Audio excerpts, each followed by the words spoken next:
HarperCollins presents Mummy Needs a Break by Susan Edmunds, read by Penelope Rawlins. Chapter 1. How to make blue Play-Doh.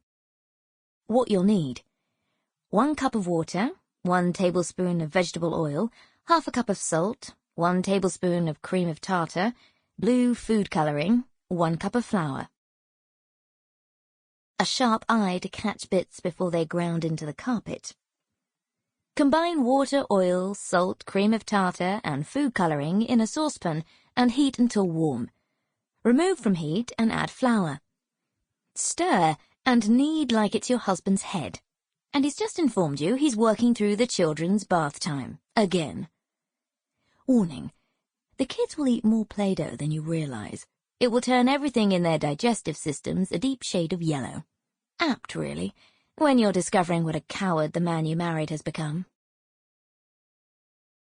It was a particularly muggy spring evening when my usually uneventful, comfortably boringly suburban life fell apart. I was 8 months pregnant, sweaty, grumpy, and was working late.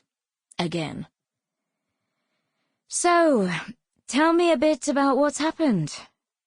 I had tucked my phone into the crook of my neck, a pen making an indent in my middle finger as I scribbled on my notepad. Somewhere beyond the door to my makeshift home office in our spare bedroom, I could hear my 2.5-year-old son, Thomas, pushing a toy truck or car repeatedly into the freshly painted wall of the kitchen. At least, I hoped it was a car. The way our day was going, it might have been his father's head. The woman at the other end of the phone coughed. Could she hear me tapping my pen on my notebook? I eyed the clock. 6:30.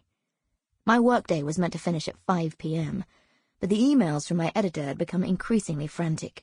If we didn't want yet another front-page story about the unseasonable weather, I needed to get a quote from this woman about her burgled for the 4th time in a month clothes store. I don't want to make myself more of a target. I could hear her jangling a bunch of keys. I deployed the most soothing tone I could muster.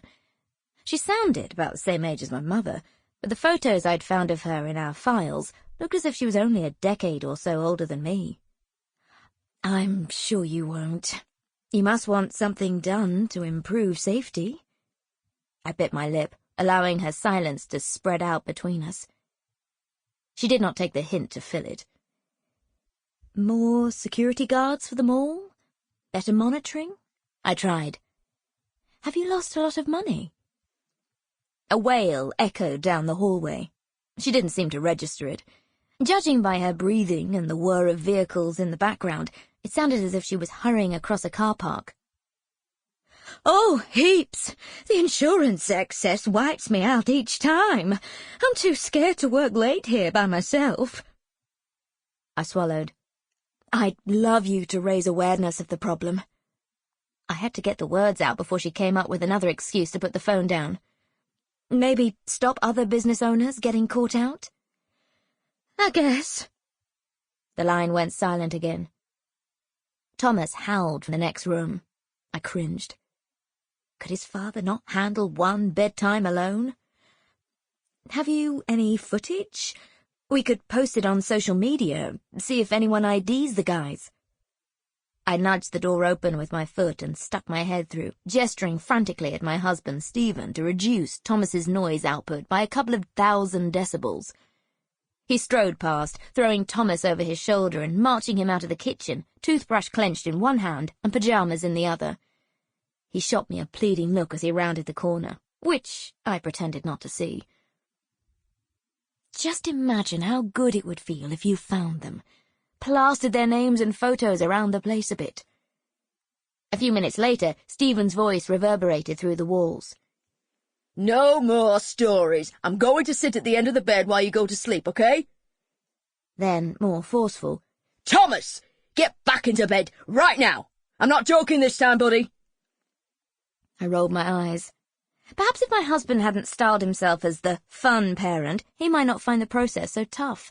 But then, bedtime wasn't a breeze for boring, strict mum when I did it every other night of the week either. The office door opened, and Thomas strutted in. Grabbing Sample complete. Ready to continue?